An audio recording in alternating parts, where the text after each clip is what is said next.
Muita felicidade que nós estamos fazendo mais uma unidade desse seminário de formação, que é uma realização da Célula de Serviço Público do PCB-DF. Esse seminário de formação, ele já vem desde o ano passado, com alguns temas e alguns módulos que eu vou mencionar aqui. O primeiro módulo deles foi as 3 críticas instauradoras do pensamento marxiano. O módulo 2 se refere aos principais as principais correntes teóricas do marxismo. E dentro desse módulo a gente estudou algumas unidades que se relacionavam a Rosa Luxemburgo, a Lenin, a Trotsky, a Lukács. A gente estudou sobre a ecologia marxista, Gramsci, Stalin, Zizek, Badiou, e hoje, mais especificamente, nós vamos estudar sobre Walter Benjamin. O tema dessa unidade de hoje é Benjamin, Arte e Revolução. E nós temos uma camarada especial que vai contribuir com a gente hoje nesse estudo, nessa formação, que ela é professora do quadro efetivo do Instituto Federal Goiano, doutoranda em História pela UNB, mestra em Letras em Línguas e Linguística da Universidade Federal de Goiás, também. É autora do livro de contos e crônicas Em Volta da Lâmpada, é o título do livro. Militante do PCB, da Unidade Classista, do coletivo feminista Ana Montenegro. E nossa camarada, a Larissa Leal, que vai abrilhantar nossa formação hoje aqui, falando sobre Walter Benjamin, Arte e Revolução. Larissa, fica à vontade. Bom dia. Obrigada pelo convite, né? Quando me convidaram para fazer esse módulo de formação para os camaradas, eu achei muito importante, porque o Walter Benjamin ele é muito lido atualmente, principalmente nos cursos de comunicação, na história também ele é bastante lido, mas muitas vezes ele é apartado, né? Tiram dele essa coisa fundamental, que é o comunista, né? O lado comunista, ou pelo menos revolucionário, digamos assim, do Walter Benjamin. Então, a minha fala vai ser dar uma pequena biografia, né, do autor e depois tentar fazer as relações que ele faz na obra dele, que é uma obra muito entrecortada, na verdade, assim, porque o Benjamin escreveu muitos artigos para revistas diferentes e deixou alguns livros, e deixou um livro inacabado, né, também, que é muito importante. Então, eu vou tentar passear, na verdade, aí por algumas leituras que eu já fiz dele, para a gente tentar entender essa relação que ele faz entre arte e revolução. Então, Walter Benjamin, ele nasce no final do século XIX em Berlim, numa família burguesa, né? O pai dele era um pequeno comerciante em Berlim, em 1892, e ele morre em Portbou, na Espanha, em 1940, então ali no início ainda da Segunda Guerra Mundial, fugindo do nazismo na Alemanha. Ele, na verdade, está tentando ir para Nova York, encontrar com os amigos dele, né, da famosa escola de Frankfurt,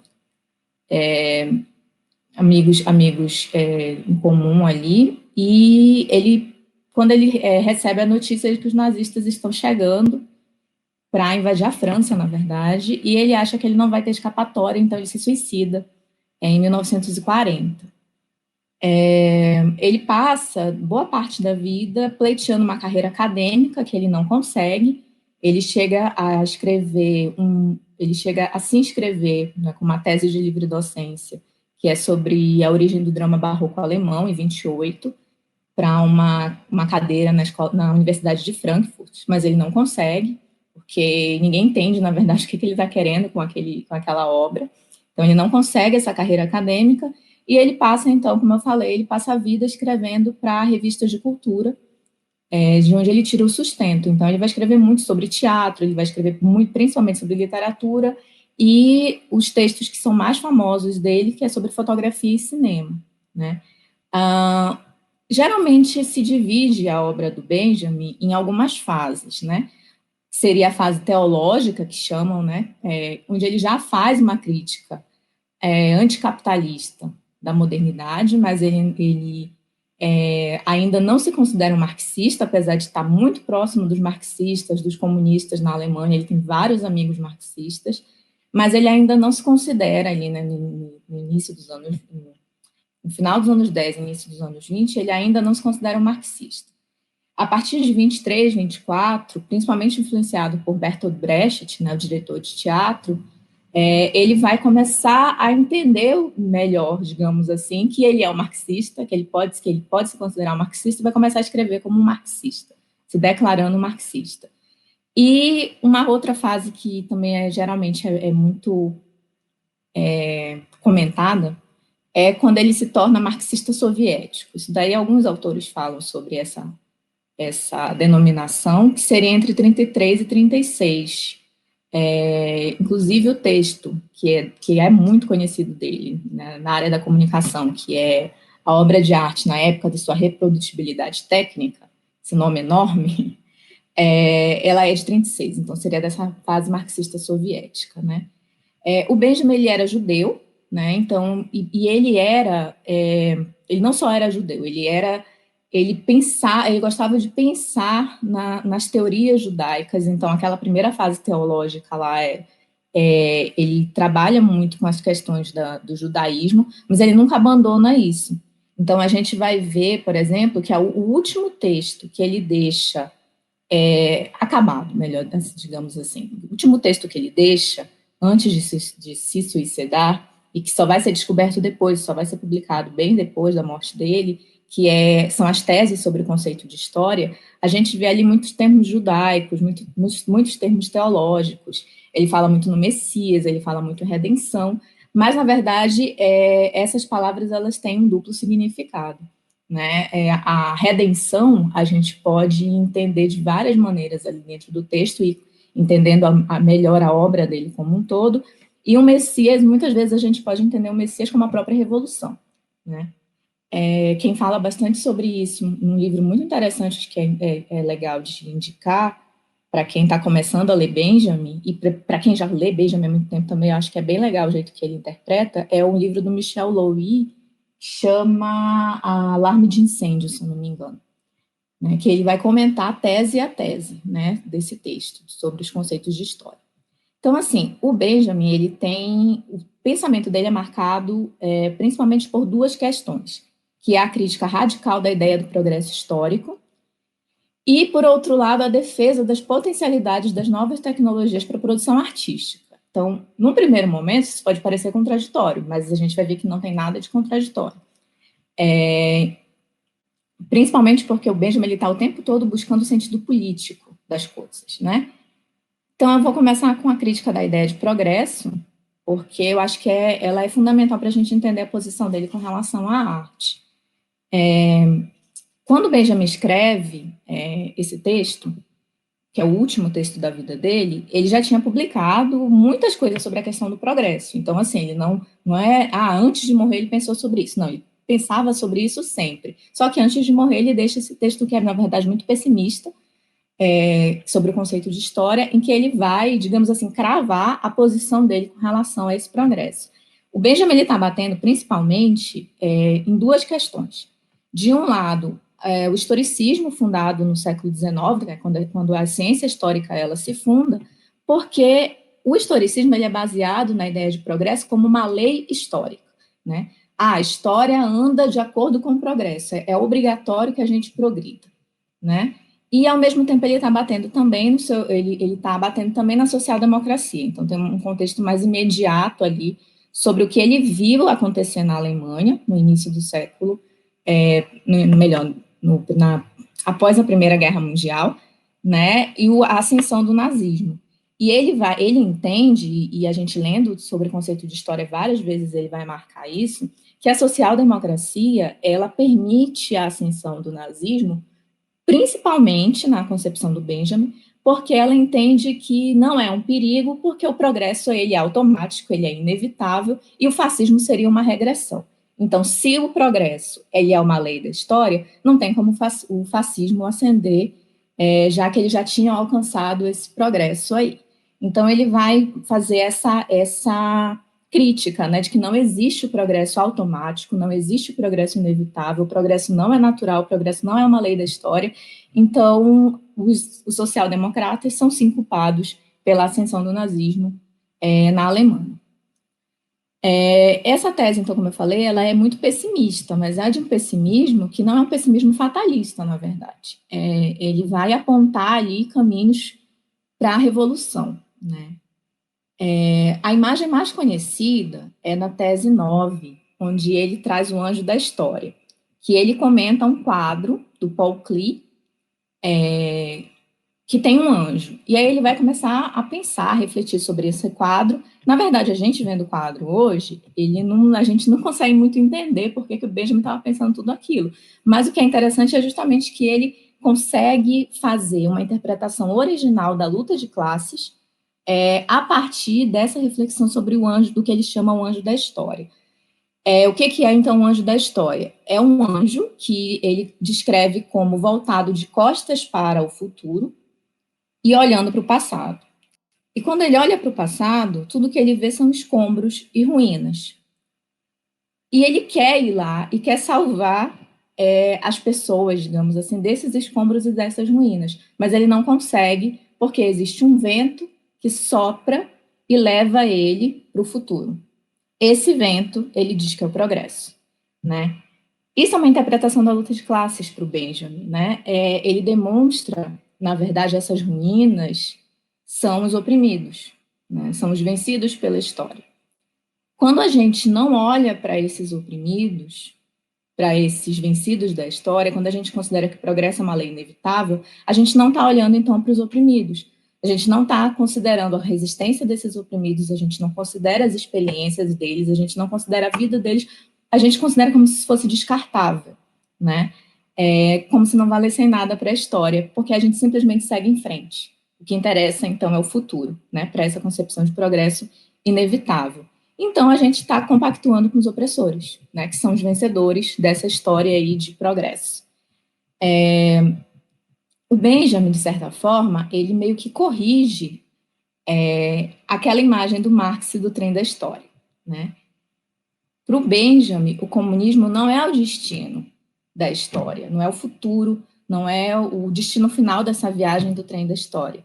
Pelo contrário, o comunismo ele só pode acontecer a partir do momento que a gente interromper essa viagem rumo ao progresso, né? Porque quem está no comando desse trem, né, na sociedade que a gente vive, são os capitalistas, são os donos dos meios de produção. É a eles que interessa esse progresso, né? Para a gente, o único destino possível desse trem é a catástrofe. E aí o Benjamin ele é muito categórico, na verdade, em dizer que na sociedade capitalista só a barbárie é possível e só a catástrofe é o destino final, né? E aí ele está falando tanto da catástrofe social, né, para as classes trabalhadoras, para os oprimidos da história, que é assim que ele vê, né, os vencidos da história, quanto da catástrofe natural. O Benjamin também fala bastante sobre isso, na tese 11, principalmente, onde ele vai desvendar aí qual é a concepção de natureza que está associada com esse pensamento do progresso, porque para esse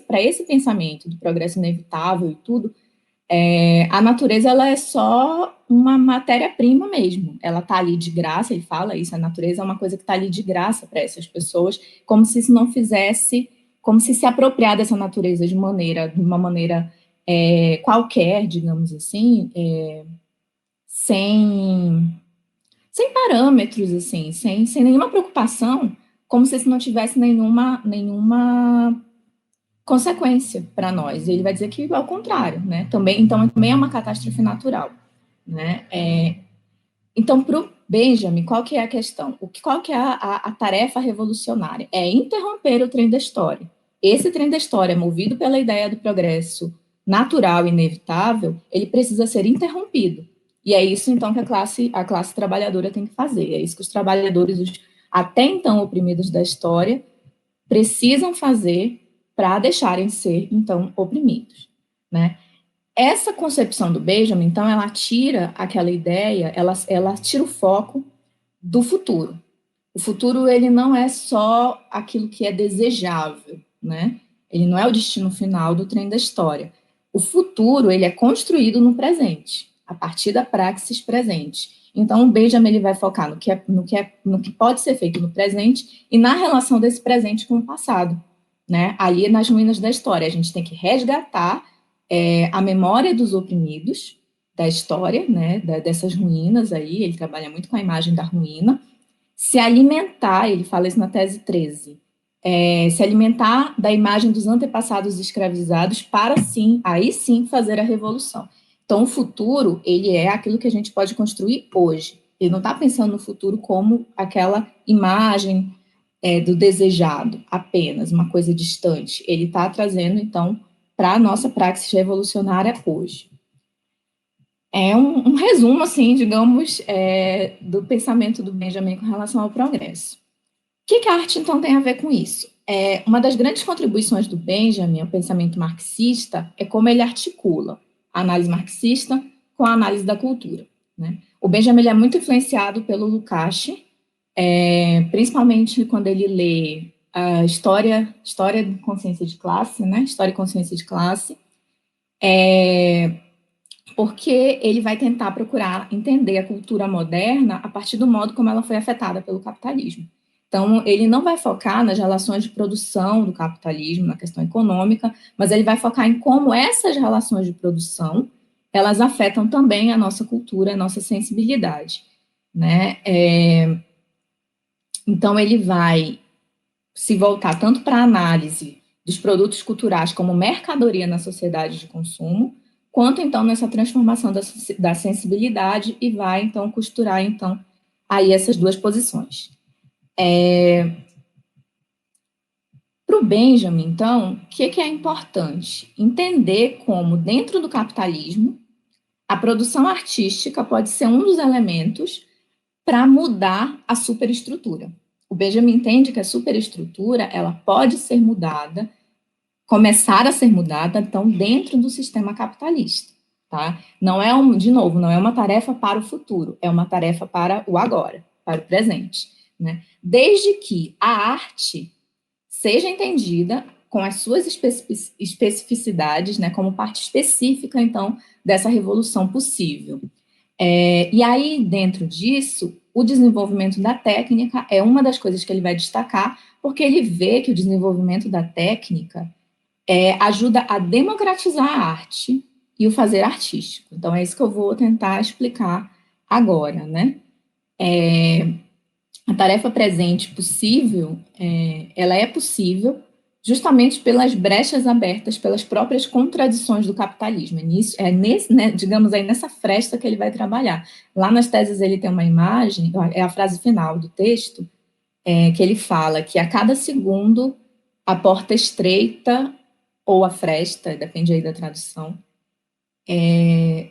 por onde pode penetrar o Messias. A cada segundo o Messias pode penetrar, o Messias aí a revolução, né, a gente pode entender dessa maneira, pela porta estreita que a gente deixa ali, pela fresta que a gente deixa no capitalismo ainda.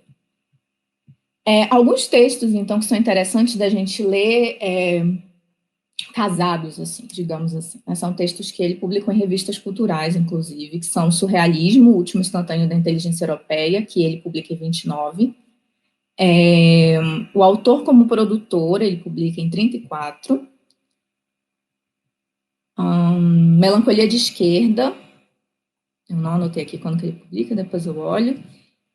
A obra de arte, né, na era de sua reprodutibilidade técnica, que ele publica entre 35 e 36, e também o texto que ele fala sobre Franz Kafka, que é o Narrador, de 36, e o texto que ele fala sobre Franz Kafka, que chama Franz Kafka a propósito do 10º aniversário de sua morte, que também é de 34, então, do mesmo ano do autor como narrador, ou do autor como produtor.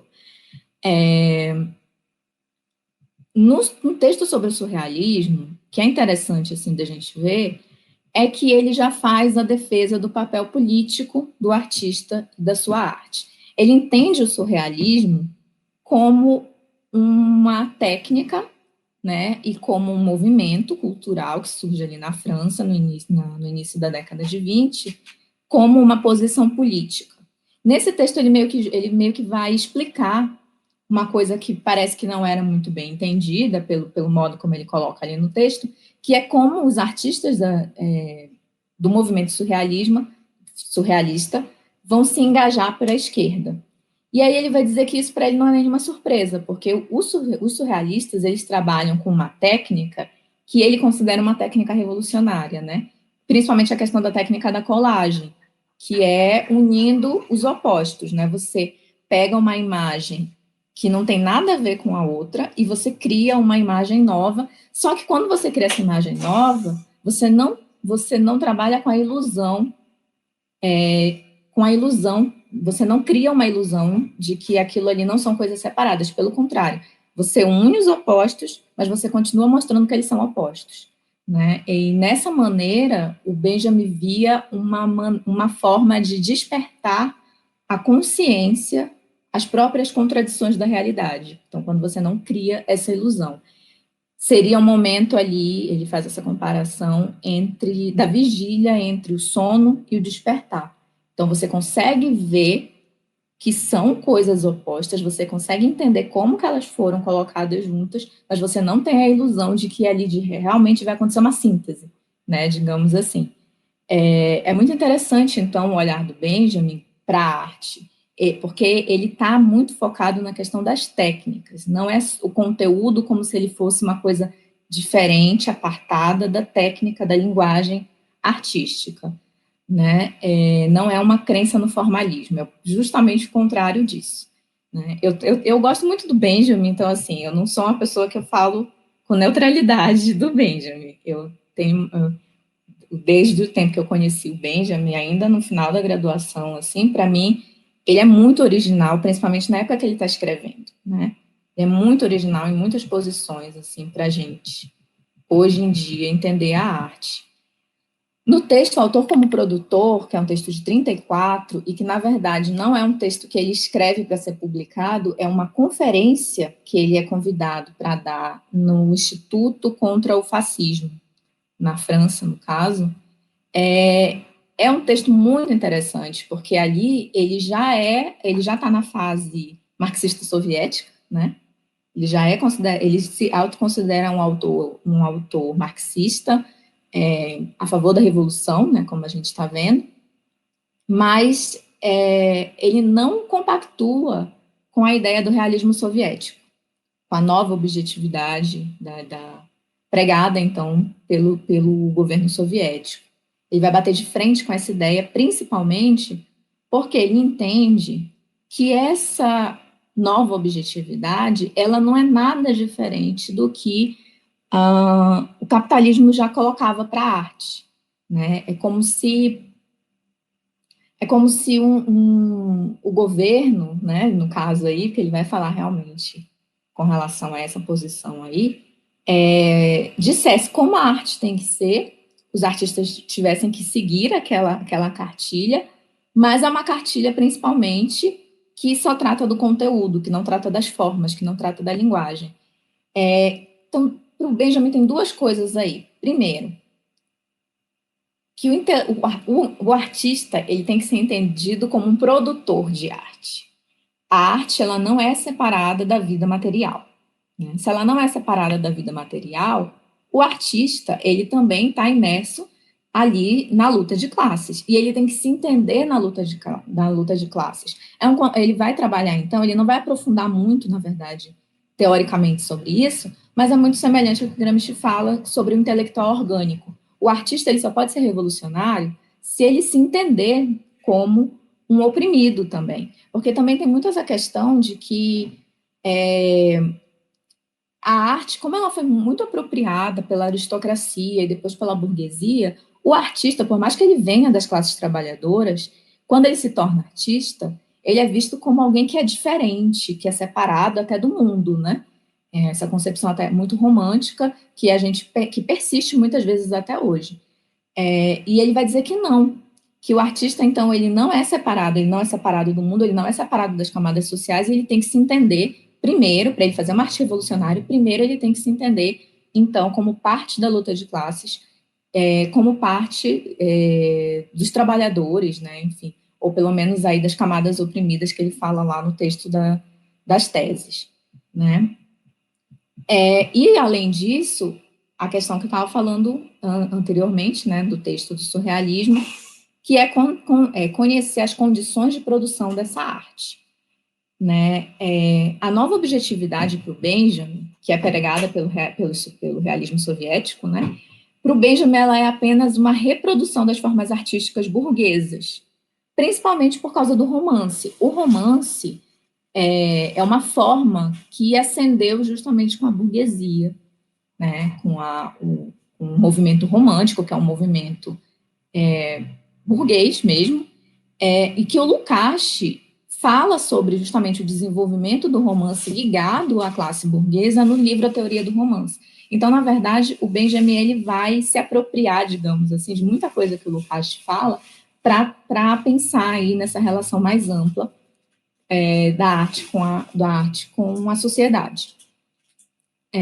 Então, não adianta ter só um conteúdo revolucionário, porque mesmo quando você tem um conteúdo revolucionário, mas a forma como você coloca esse conteúdo, a linguagem que você coloca esse conteúdo, ela vira entretenimento, porque ela é confortável para o receptor, né, para o leitor. Se ela é confortável para o receptor, ela não muda a sensibilidade, né? Essa sensibilidade que já foi dominada pelo capitalismo. Então, não adianta você fazer um romance aos moldes da linguagem, da técnica burguesa e colocar ali um conteúdo revolucionário, porque esse conteúdo revolucionário não vai criar sentido político, porque ele não gera desconforto, ele não gera mudança na sensibilidade. E aí é interessante também a gente ver a influência do Bertolt Brecht nesse momento, assim, sobre o pensamento do Benjamin. O Bertolt Brecht é um dos principais pais do teatro moderno, justamente porque ele inovou na linguagem, né, as inovações técnicas que ele faz no teatro, para fazer com que o conteúdo crítico fosse não só assimilado pelo receptor, mas que aquele conteúdo crítico ao capitalismo, né, enfim, o conteúdo pró-revolução, incomodasse de fato o leitor, né? O leitor, no caso, não, o receptor, o espectador, digamos assim, daquela peça. Né? Ele entende que, então, as duas coisas elas estão sempre casadas.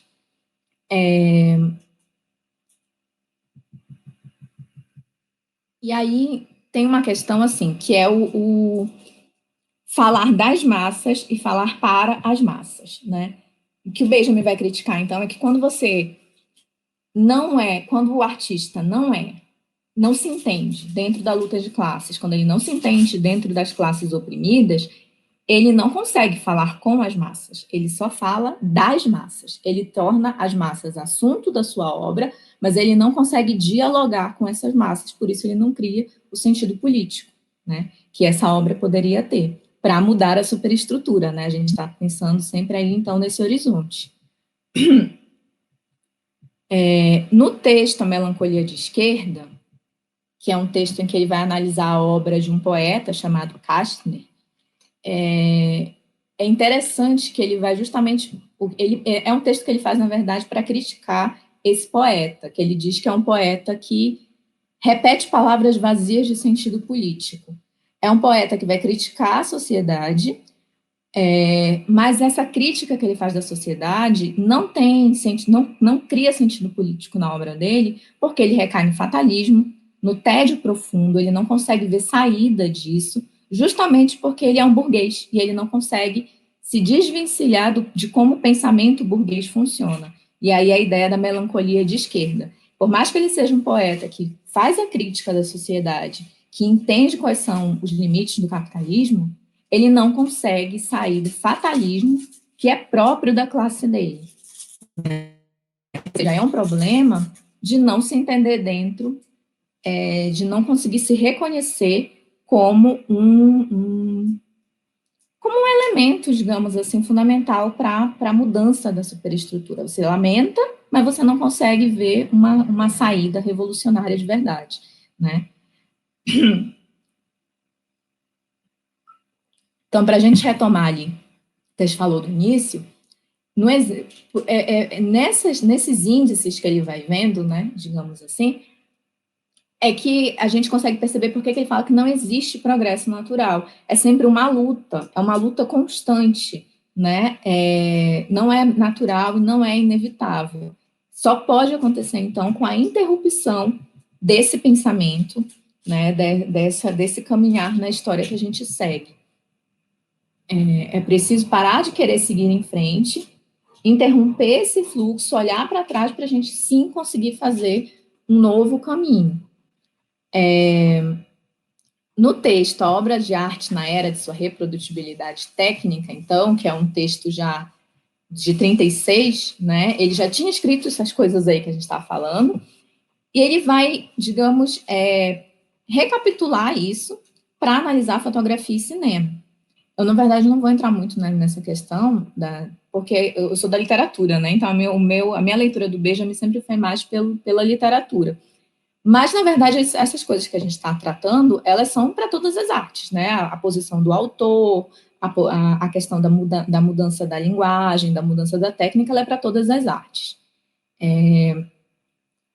O que mais incomoda, então, Benjamin, é porque quando a arte se torna confortável, é aí que é o perigo, porque aí sim ela pode ser apropriada pelo capitalismo e se tornar mercadoria, né? Que é aí, eu acho que um dos grandes problemas que a gente vive na segunda metade do século XX, né, e até hoje, né. Nesse texto da obra de arte, a grande sacada, assim, né, que ainda não tinha feito nos textos anteriores, é a reflexão sobre a perda da aura da obra de arte. O que é a aura? Meio difícil, assim, né, O Benjamin trabalha muito com imagem, então a gente tem que imaginar aí a aura. Ele vai falar que essa aura é o que garantia, antes do capitalismo, a exclusividade da obra de arte, né? A exclusividade, o seu caráter especial, o seu poder especial, muitas vezes ligado com a religião, né? Mas, principalmente, essa aura era o que fazia com que a arte fosse vista fora da materialidade, fora da sociedade, como se tivesse um caráter completamente diferente de qualquer outro produto, digamos assim, né, de qualquer outro produto da realidade. Essa aura era que permitia que a arte fosse vista dessa maneira, porque ela tinha essa aura especial. E aí a gente fala aura, então é aura mesmo, né? Caráter divino aí. O Benjamin ele vai analisar que no capitalismo, então, aliás, assim, na verdade é um processo gradual, né? Esse produto único, esse produto que não podia ser reproduzido, essa palavra, na verdade, é uma palavra-chave, era o que sustentava essa aura, e que ainda antes do capitalismo, no processo que levou ao capitalismo, essa aura ela foi sendo gradualmente quebrada, justamente pelos desenvolvimentos tecnológicos que foram gradualmente tornando possível de reproduzir essa arte.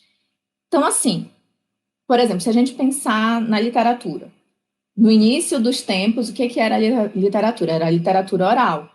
E ela era possível apenas a partir de um contador de histórias, que era visto como uma pessoa especial, que tinha um dom, que é a questão da divindade e tal.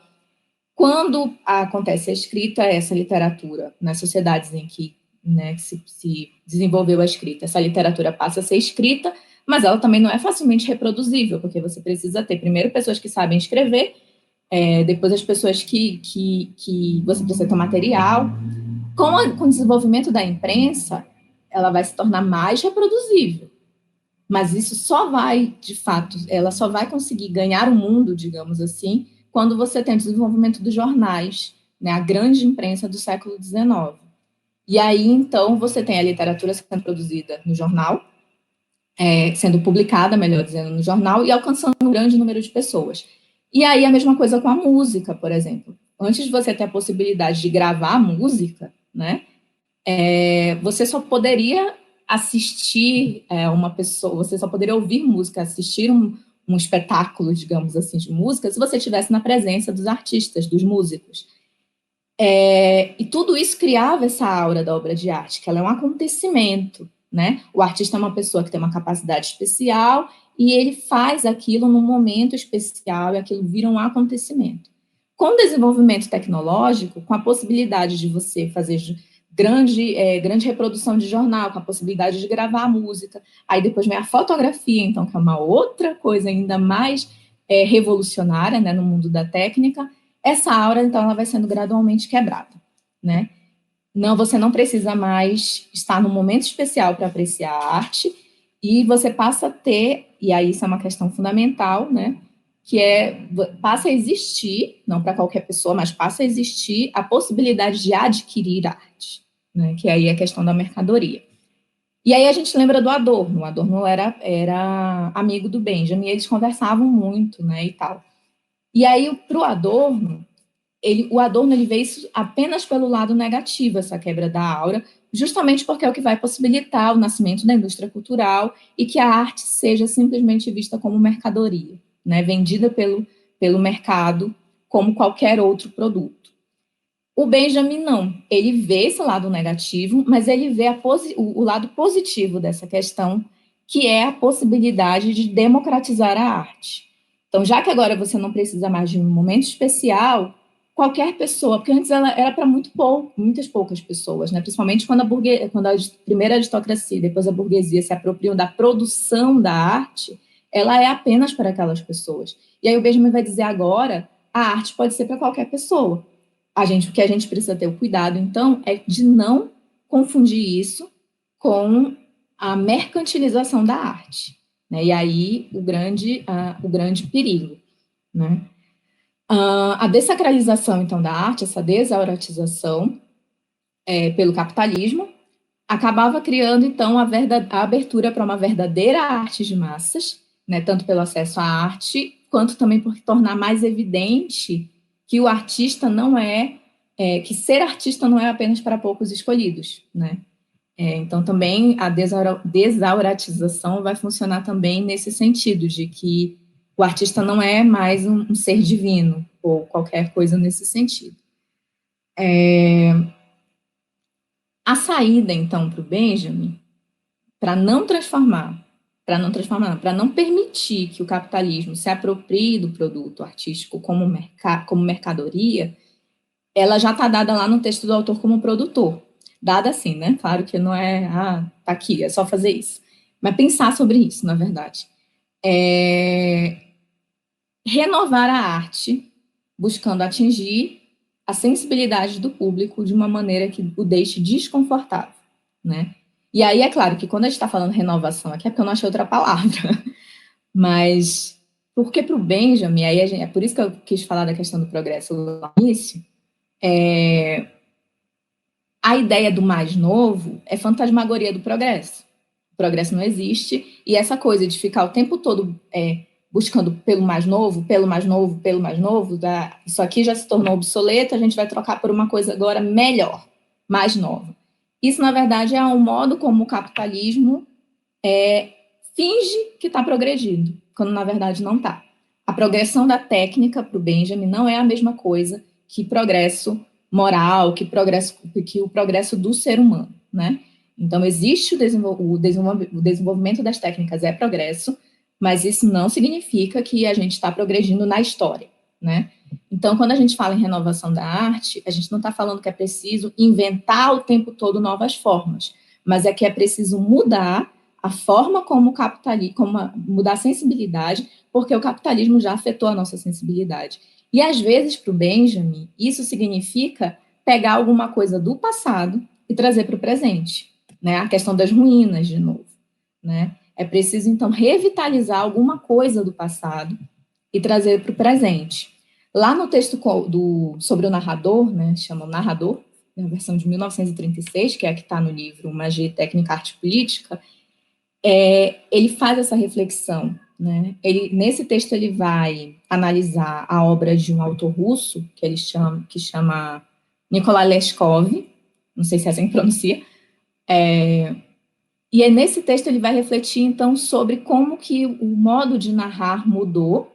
Ele vai lamentar que esse narrador antigo, até de tempos imemoriais, né, inclusive, ele tenha se perdido, porque ele tinha a capacidade de compartilhar experiências.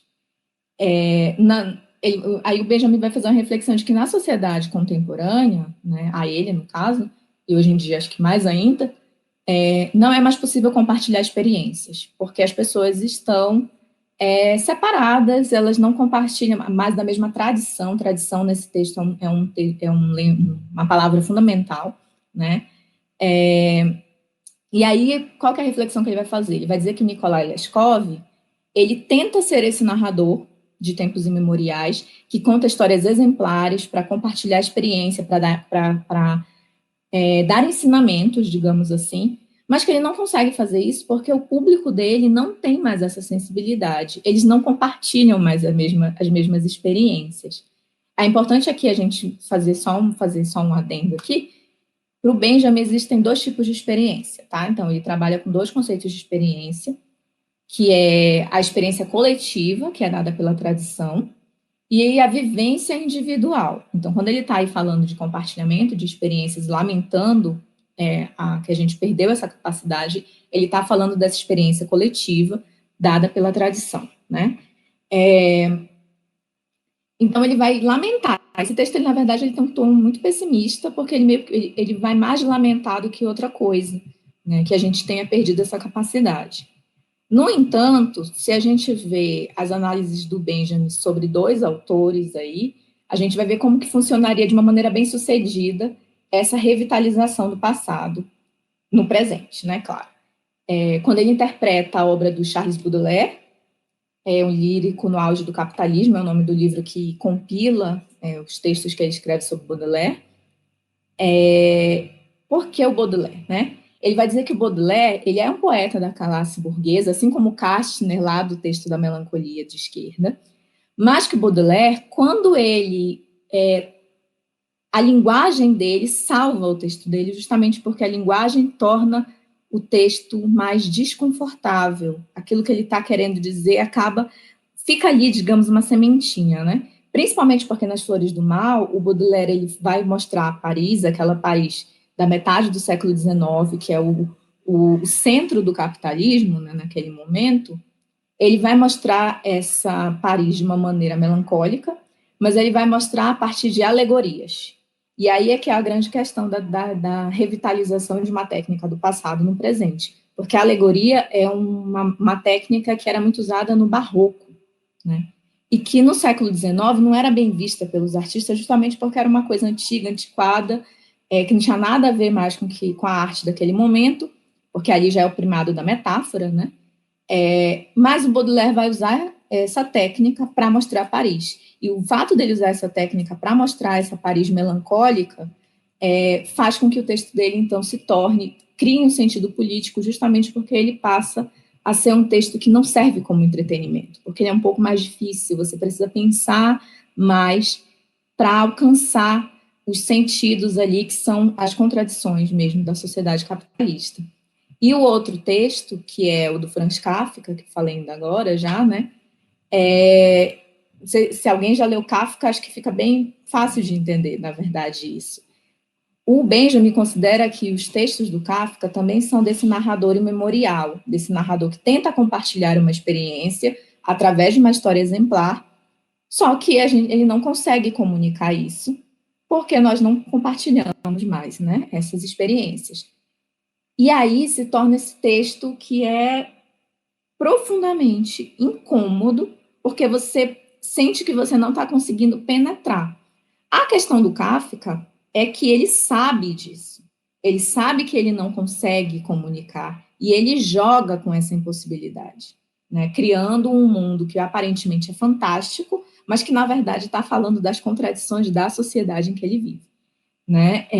Então, a questão toda é, quando o leitor lê o texto do Kafka, ele não fica melancólico, ele não fica indiferente também àquilo. Aquilo ali incomoda, e é esse anticonformismo que faz com que o texto do Kafka para o Benjamin crie um sentido político, né? Então, são essas possibilidades aí que o Benjamin vê para a arte. mais uma vez, não é esteticismo, porque o tempo todo ele está juntando trabalho de linguagem, trabalho estético com uma possibilidade de conteúdo revolucionário criando um sentido político para a gente conseguir mudar a superestrutura hoje, né? Para a gente conseguir começar a fazer essa mudança hoje para fazer a revolução, né?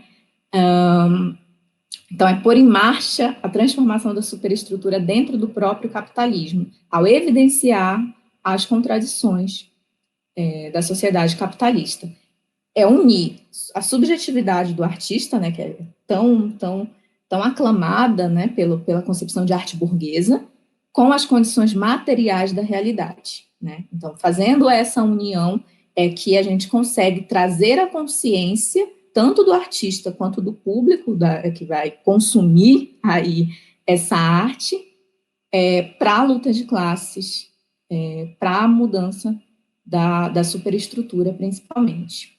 Aí, só fazer um adendo aqui, para terminar, o Benjamin ele deixou um livro incompleto. Quando ele se mata, né, quando ele se suicida lá em 40, fugindo dos nazistas, ele tinha um projeto há 13 anos, ele estava escrevendo esse livro, que é o livro das passagens, que ele começa a escrever em 27 e deixa inacabado, e que também é bem interessante. Assim, muitos apontamentos, na verdade, que eu fiz aqui estão também nesse livro, mas que é bem interessante de ver, porque lá nesse livro ele vai analisar, ele vai olhar para Paris, né, e olhando para as passagens de Paris, que era onde se vendiam as mercadorias, né, as mercadorias, as imagens do desejo que ele fala, analisando, então, visualmente Paris, ele vai analisar como que o capitalismo funciona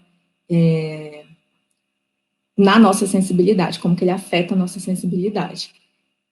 Enfim, é bem isso, assim, que eu queria trazer mesmo. Tentei fazer um resumo aqui de vários textos, para a gente começar, na verdade, a penetrar o pensamento do Benjamin. É isso.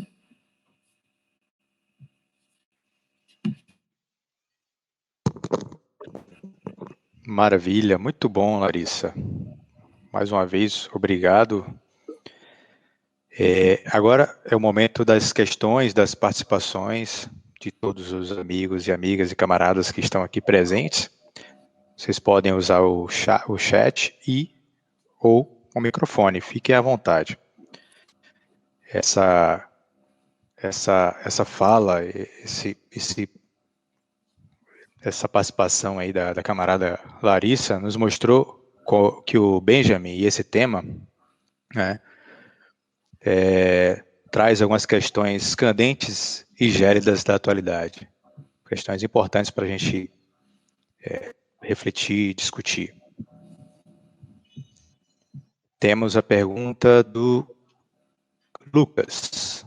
Por favor, Lucas, fique à vontade.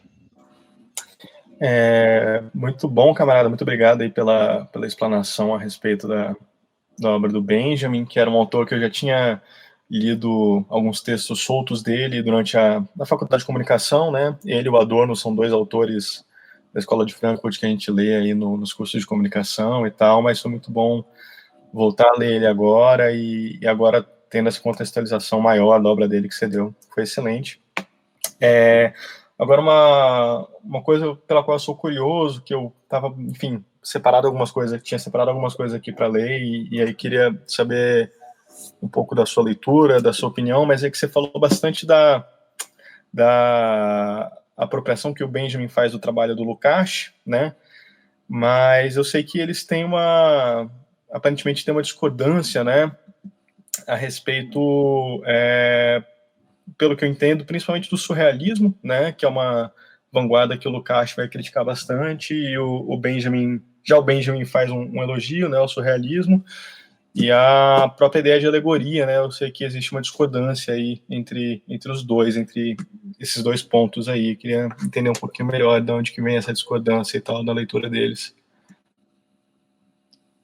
Então, Lucas, na verdade, eu não tenho muita leitura do Lukács. Na Faculdade de Letras, a gente lê basicamente a teoria do romance, né, do Lukács, que até hoje é o livro que a gente tem assim como clássico, né, do pensamento dele. Aliás, na Faculdade de Letras, Lukács é a teoria do romance e nem é um marxista, assim como o Benjamin, na maioria das vezes que a gente ouve falar, também não é um marxista. Mas, assim, pelo pouco conhecimento que eu tenho, essa discordância, tanto na leitura da alegoria, quanto do entendimento do surrealismo, é porque o Lukács vê essas formas artísticas como puramente estéticas. Ele não consegue fazer a análise que o Benjamin faz de que elas têm sentido político, né? E é interessante, eu lembro quando a primeira vez que eu li o texto do surrealismo, do Benjamin, eu achava que ele ia criticar, porque quando a gente aprende sobre surrealismo na escola e depois na faculdade, né, de letras, a gente tem essa impressão de que realmente é uma coisa feita para divertir, né?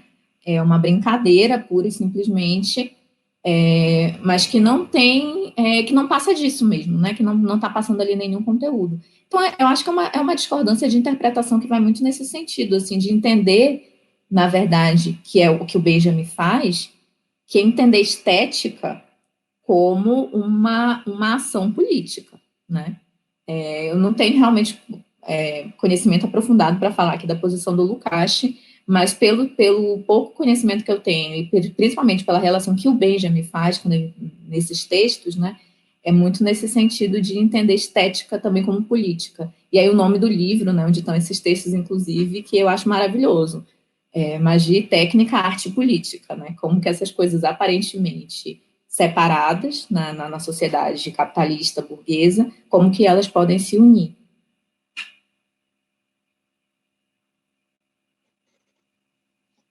Ok. Bom, eu queria também agradecer, antes de passar para outras perguntas, já vão formulando aí. Queria agradecer a participação de todos que estão aqui presentes, assistindo e ouvindo, e também agradecer as camaradas do Brigadas Populares, que foram convidadas e estão aqui também participando conosco.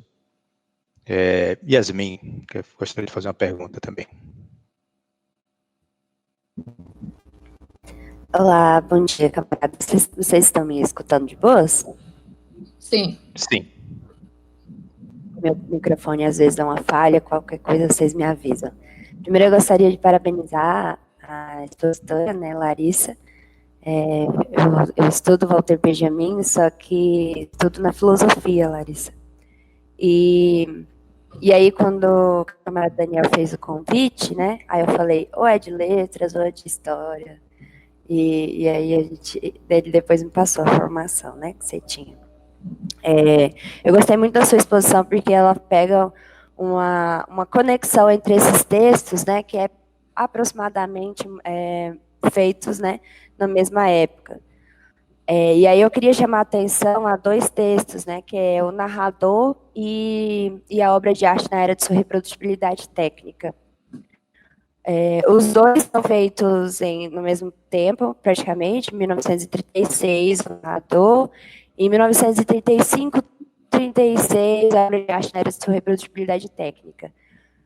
A publicação, né, da obra de arte na Era de Sua Reprodutibilidade Técnica é meio confusa, porque foi alterada muitas vezes, né, por Horkheimer e Adorno, e só em 1938, tem que ver exatamente qual foi que a gente teve o texto fiel mesmo, né, sem as alterações de Adorno e Horkheimer. Mas, assim, no primeiro texto, que eu vou situar, que é o Narrador, ele traz uma questão da perspectiva da perda da experiência, né? O declínio da experiência, o declínio da arte de narrar. Nesse texto, como você disse muito bem, tem um olhar, né, para um pessimismo, mas eu prefiro chamar de nostalgia, né? Um olhar nostálgico ao passado. Porém, quando a gente lê esse texto junto da obra de arte, apontam para o Benjamin como um otimista, né? E aí, que de fato Benjamin está querendo propor ali, né? Esse olhar para o passado, e é isso que você trouxe, inclusive, na sua fala, quando você fala das ruínas, que também podem ser a obra de arte, né? Que é o que é a obra de arte alegórica, que é essa fratura do presente possível de relação com o passado e fazer a abertura para o futuro. Então, de fato, há uma relação, né, com o futuro, mas não essa que é o que o Benjamin tende a quebrar, a romper. E aí, chamar a atenção para uma questão que é uma relação epistemológica também, né? Que se o narrador está falando que há uma experiência, né, que foi perdida, essa chama de Erfahrung, né, na questão, no termo alemão, o que a gente tem é uma Erlebnis, que é essa vivência, né? Então, se a gente for analisar hoje, o que seria essa questão, né? Inclusive, nos nossos movimentos políticos, quando, ao invés de você falar de uma experiência, de um todo, a gente está falando do individual, né? Das nossas vivências, né? Enfim, isso politicamente ele está acompanhando, né? E isso é uma virada epistemológica também, depois da modernidade, né?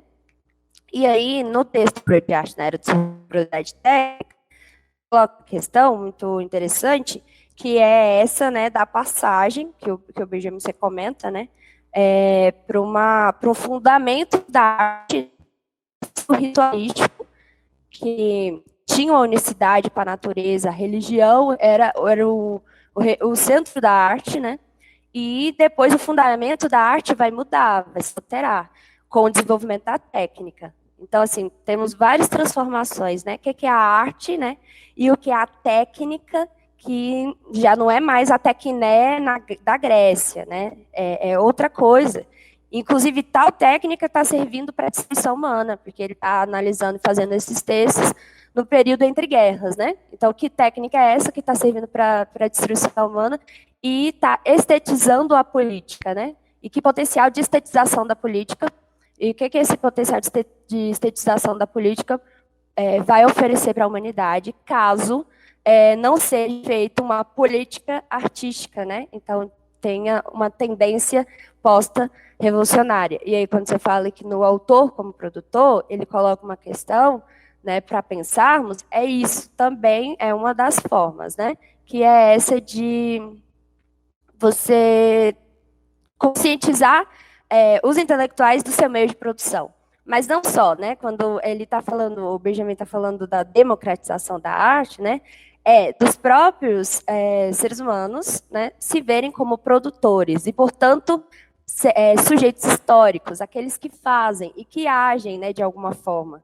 Porque o Benjamin, ele inicia o texto, né, da obra de arte na era da reprodutibilidade técnica, citando Marx e falando como que Marx tem um prognóstico ali e a técnica serviria para meio que apagar o proletariado, porque o proletariado não vai se ver mais como produtor, como trabalhador, como a gente vem vendo, a dificuldade dos trabalhadores se reconhecerem enquanto trabalhadores. Mas, enfim, fazendo um comentário sobre o panorama todo da camarada e comentando a questão que foi posta, né, agora, em relação ao Lukács, existe sim uma questão política, tanto em Adorno, Lukács e tal, e essa relação com a arte, né? Só que a discordância tem a ver com o conceito de história, né? A relação entre passado, presente e passado para os dois, e o que seria a mediação dialética para esses autores, né? E aí, para finalizar, uma pergunta para a Larissa, que é como é que ela vê essa democratização da arte, né? Porque essa questão da democratização é olhada por Benjamin e feita tipo, bom, Benjamin, você está sendo muito otimista, né? Não vai dar certo.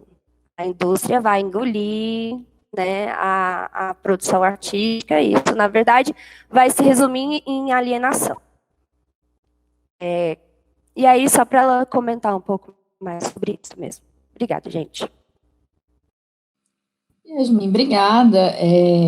Enfim, sua contribuição muito boa, assim, né? Você já tem um conhecimento bem bom, claro, do Benjamin. Enfim, várias coisas que você falou, fiquei pensando, assim, né? Que, enfim, né? O pensamento do Benjamin, ele tem muitas vertentes, assim, eu acho, para a gente se aprofundar, né? Essa questão da estetização, eu acho que tem tudo a ver com a pergunta que você fez agora no final, né? tudo virou estetizado, né, na sociedade capitalista, a tal ponto que realmente a gente não consegue fazer a diferença entre o que é de fato só técnica e o que é arte, né? E aí essa questão da perda da aura tem tudo a ver com isso, né?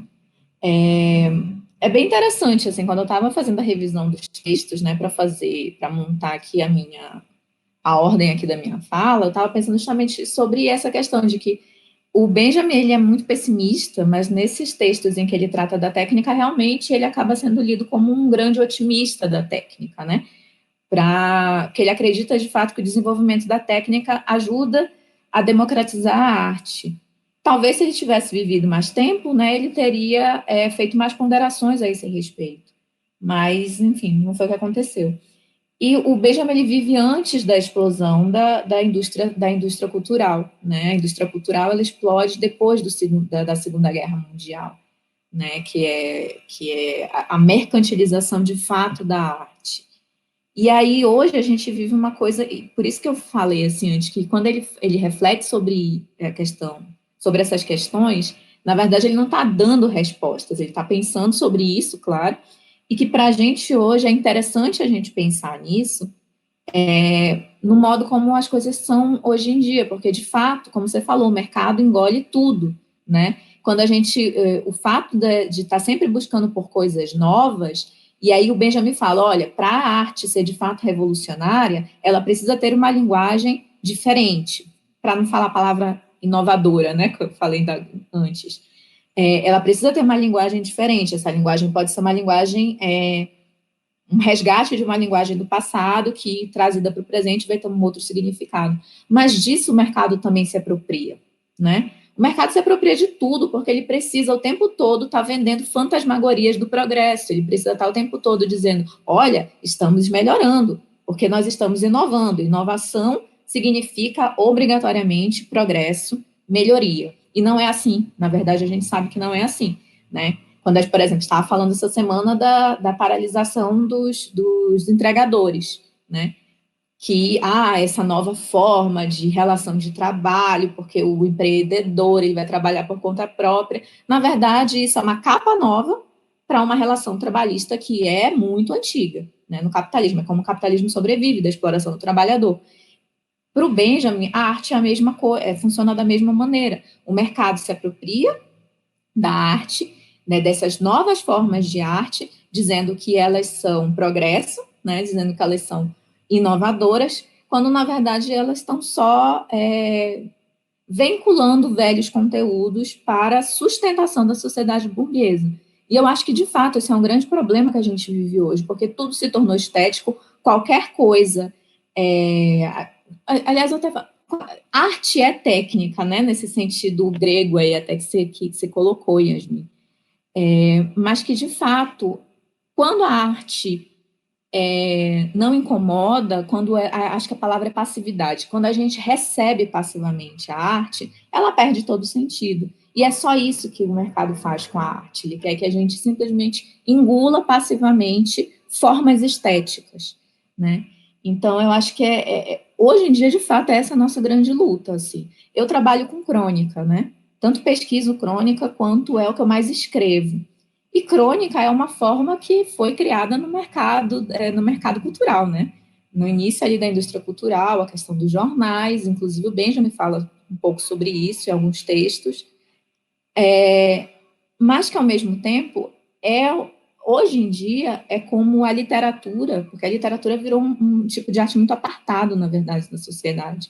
É como a literatura ainda pode sobreviver no cotidiano, né?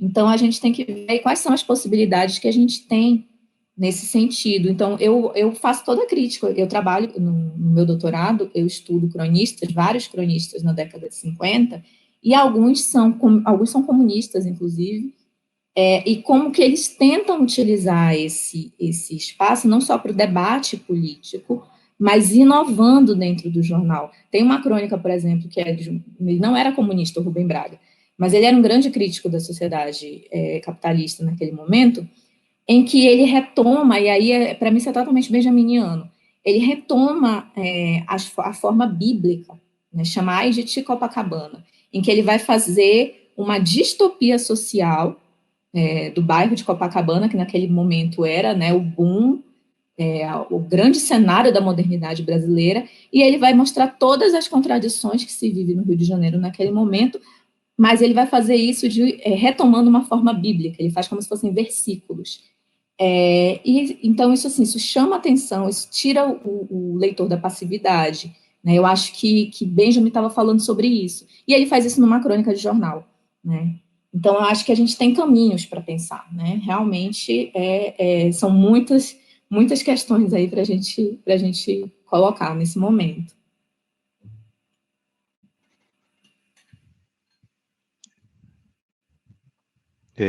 Cauã. Opa. Primeiro, parabéns e obrigado, Larissa, pela explicação. Muito agregador mesmo. Primeiro que, até me perdoar, porque eu vou adentrar um pouco no assunto aí, sem tanto referencial teórico e nem o pessoal, mas esse assunto é bem legal porque eu venho tendo essa discussão por trabalhar um pouco na área cultural, com produção, e tem bastante dessa discussão, né? Somente por trabalhar com cultura na periferia, tem muito de uma coisa que você falou, né? Sobre quem fala de massa e com a massa, né? Tem muita gente chegando na periferia que nunca pisou numa favela na vida e quer falar das coisas da periferia.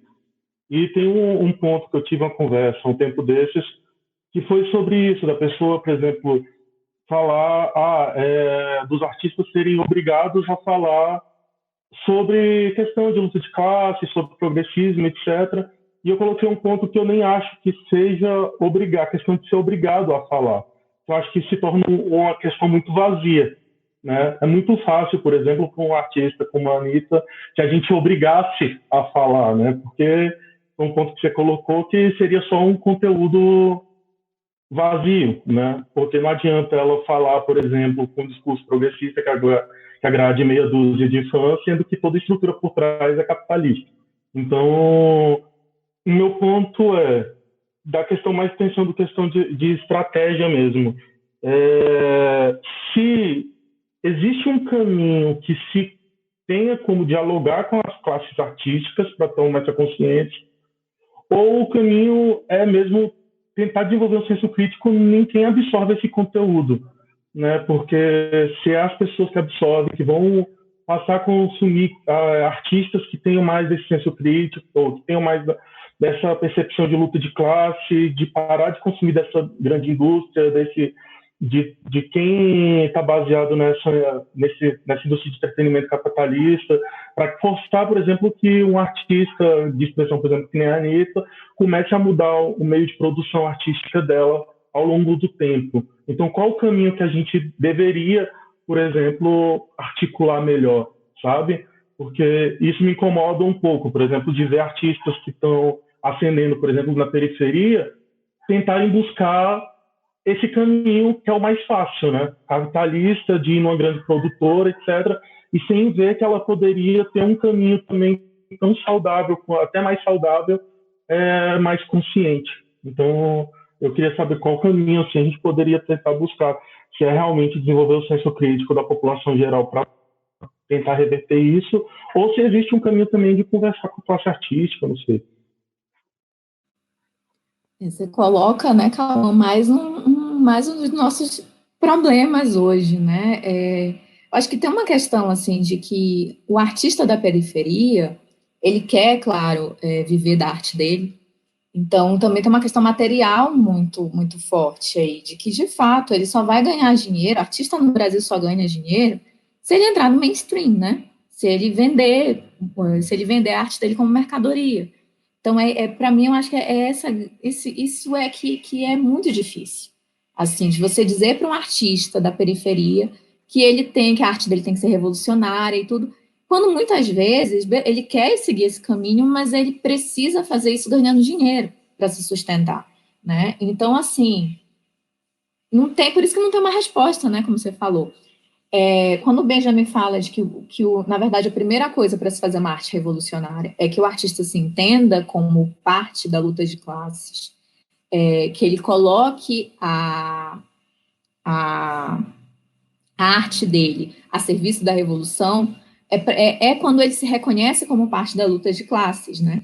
É quando ele entende que ele precisa dialogar com as massas para que a arte tenha um sentido político. Então, assim,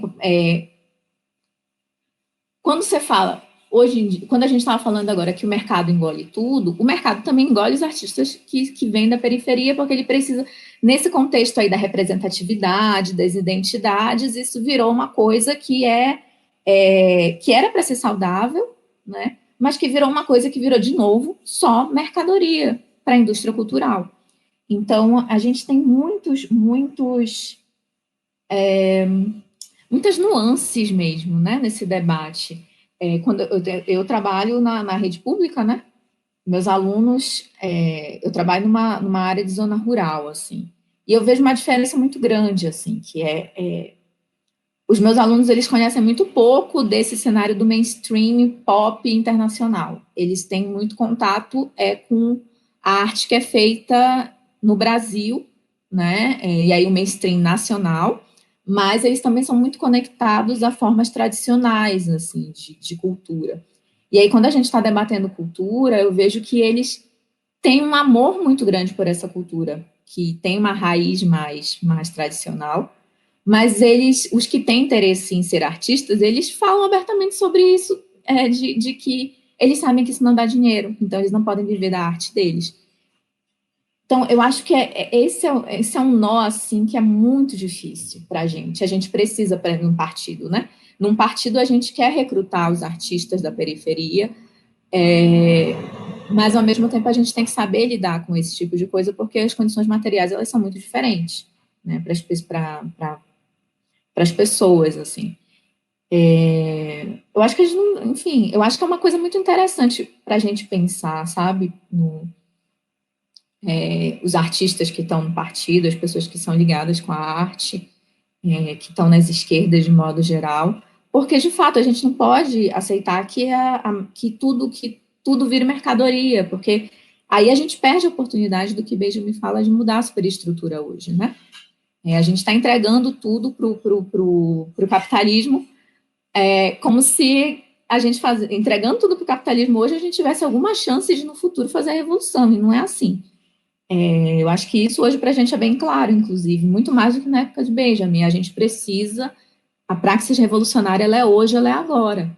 E a arte faz parte disso, mas, ao mesmo tempo, a gente tem que ver aí essas mediações, né? Enfim, já estou começando a me enrolar. Maria Clara, por favor, pode falar.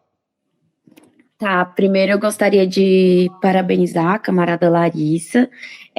Cheguei um pouco atrasada, mas consegui pegar algumas coisas ali que me fizeram pensar. Não é assim, acabei não tendo tanto tempo para me preparar, né? Assim, Dani me avisou, só que eu tive alguns imprevistos e não consegui voltar ali no que eu queria trazer hoje para a gente discutir também, né? Sobre o Benjamin. Mas eu gostei ali das partes que você citou, uma coisa que tem sido a minha pesquisa atual, né? Que vai mais ali pelas passagens. Apesar de que ler o Benjamin saber que você vai estar sempre recorrendo aos outros textos dele, né? Por conta justamente ali daquela concepção que ele coloca no drama barroco alemão, né? Das constelações. Conceituais. Então, quando você está entendendo um conceito, você acaba amarrando ele a outro e assim vai. Só que o meu recorte, né, assim, porque é muito difícil entrar nesse grande universo aí benjaminiano, tem sido, ultimamente, essa potencialidade da noção de tempo e espaço, né, que está ligado totalmente ao conceito de experiência. E aí eu tenho estudado essa análise do Benjamin, que vai dos tipos, né, de personagens, aí como você trouxe o Baudelaire e tal, as cidades, né, e a relação deles com as cidades.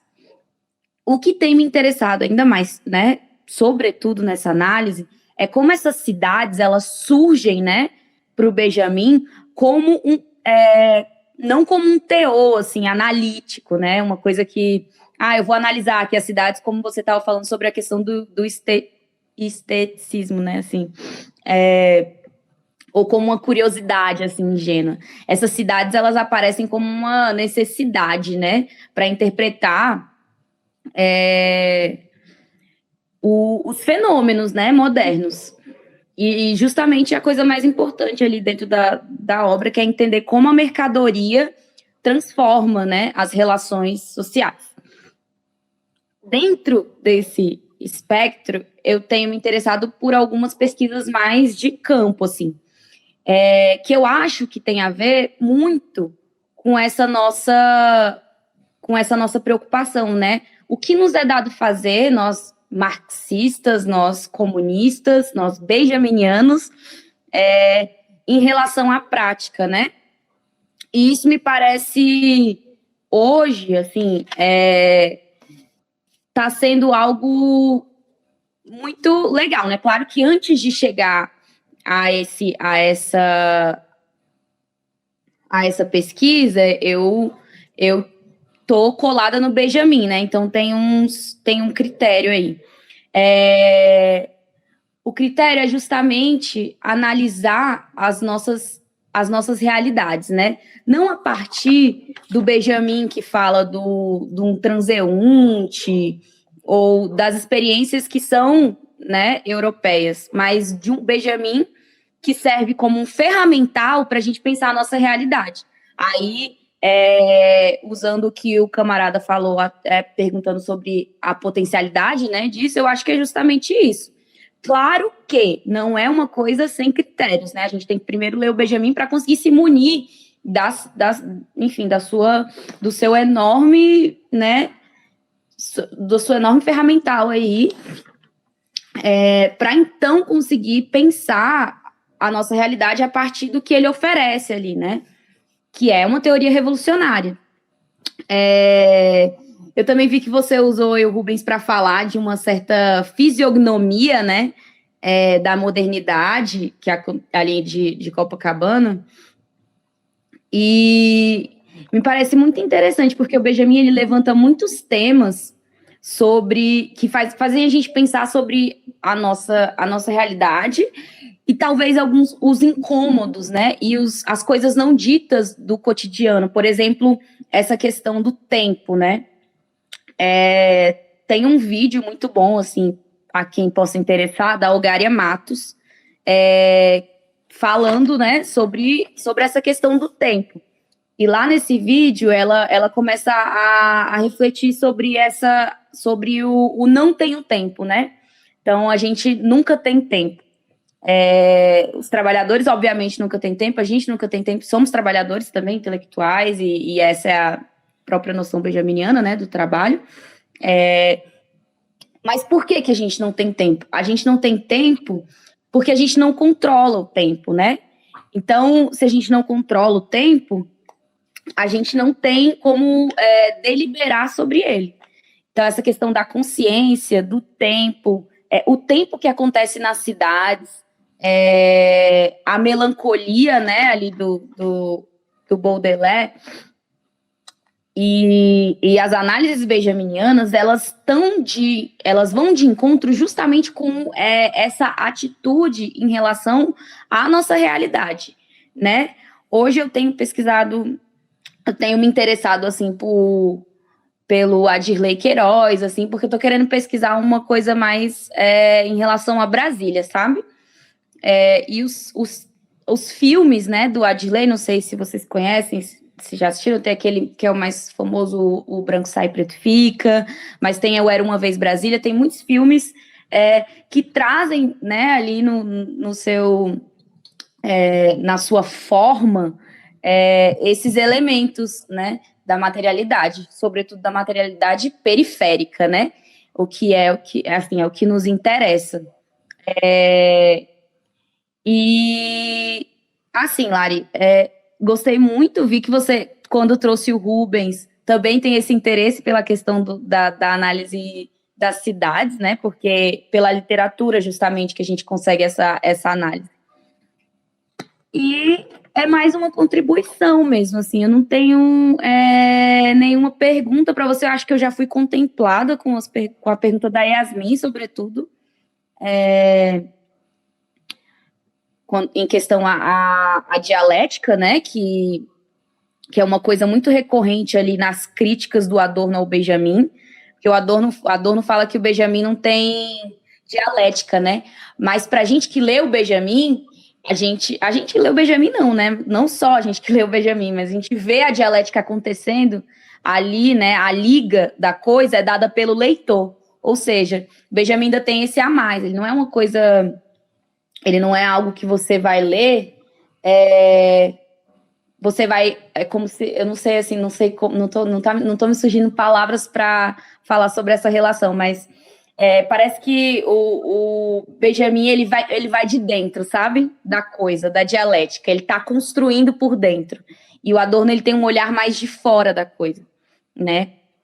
E aí é isso, eu acho que o Benjamin é uma oportunidade para a gente estar pensando, sim, a nossa realidade, ele aliado, né, a muitos outros, mas ele principalmente, e é isso. Parabéns aí pela exposição. Obrigada, Maria Clara. Obrigada pela sua contribuição, né? Um olhar de uma pessoa que tem uma leitura também de Benjamin, assim como a Yasmin.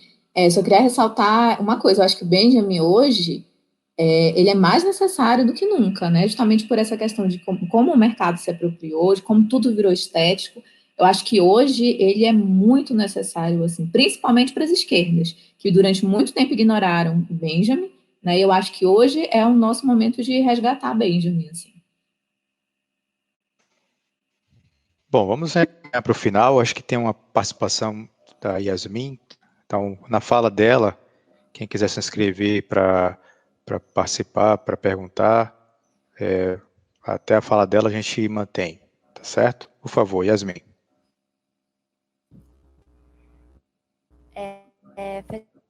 É só para contar a questão que o Cauã colocou, né, que eu acho muito interessante. Ontem eu estava, inclusive, pensando sobre isso. Na verdade, eu venho pensando sobre isso há algum tempo. Que se a gente for pensar, né, que é o que o Benjamin está colocando, em pensar a cultura de massa, né, portanto, dentro do capitalismo, quais são as saídas de transformação, que é isso, né, não tem como pensar na arte no momento proletária, no capitalismo, que seja ela revolucionária, mas que tenha assim, as suas proposições, a sua proposta, né, de transformação. E aí ele coloca, né, que no Brasil, né, tem essa relação, porque a Anitta, né, ela, como conscientizar esses artistas e porque que a Anitta, ela, enfim, pela indústria cultural foi cooptada, né, e aí eu tendo a olhar o funk e o rap, né, como arte produzida pelas pessoas da periferia, então são sujeitos, os mesmos sujeitos que ali estão produzindo, e se a gente for olhar para a história da música no Brasil, eu vou lá gêneros musicais, tipo samba, o funk e o rap, né, e perceber como eles tiveram o seu processo de contra-revolução, contra-cultura, né, dentro da cultura brasileira, né.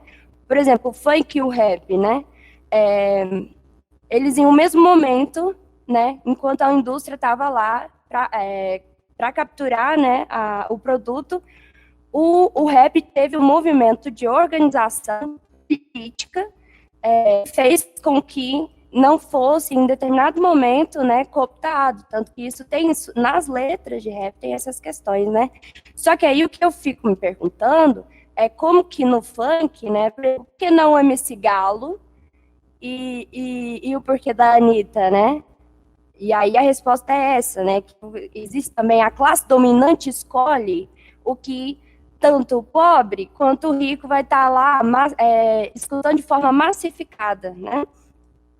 E aí, perceber que no rap quanto no funk existe sim uma questão de organização de seus produtores que pautam determinadas questões e não é só ostentação, né? E notar na história da cultura brasileira como essas coisas estão, né, acontecendo diferentemente. E aí, para talvez ajudar porque me ajudou, né, ao Cauã, olhar para os livros do Tinhorão. Ele não vai falar do funk, do rap, mas ele vai falar do samba, da bossa nova, né? E aí o José Ramos Tinhorão acho que vai trazer uma leitura materialista histórica, né, de uma cultura nossa que é a música, a gente consegue muito entender o Brasil através da música, da literatura também, né? Mas como a gente falou da música, eu estou comentando sobre isso. Então é isso. Só uma contribuição e também para dialogar com a pergunta do Camarada. Ok. Larissa, eu gostaria já de, mais uma vez, agradecer a sua participação, a sua disponibilidade de contribuir com a gente, com a nossa formação. Gostaria de passar a palavra para você efetivamente se despedir, colocar algumas considerações finais para a gente encerrar a nossa formação. Então, agradecer todo mundo, né? É sempre bom estar no espaço com os camaradas, agora no espaço virtual, né? Que a gente está usando mais do que nunca. Debatendo Walter Benjamin, que, como eu falei ainda agora, né? Eu acho que nesse momento sim, né? Já tem um tempo, mas o que Benjamin é mais necessário do que nunca para quem trabalha com a área das artes, nesse momento em que a indústria cultural realmente tomou conta de tudo. Pensar quais são as nossas possibilidades aí, porque a arte é, sim, uma área que a gente precisa estar atuando o tempo todo, e precisa estar atuando entendendo que ela é fundamental para a construção revolucionária, né?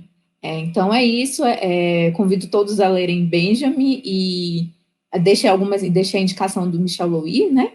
A Maria Clara falou da Algária Matos, também é uma excelente comentadora de Benjamin, acho que seria, para quem se interessar, muito legal ler os textos dela. Tem um livro que chama Benjaminianas, em que ela vai analisar a cultura capitalista do final do século XX a partir dessas técnicas benjaminianas, né, olhando para as cidades, principalmente.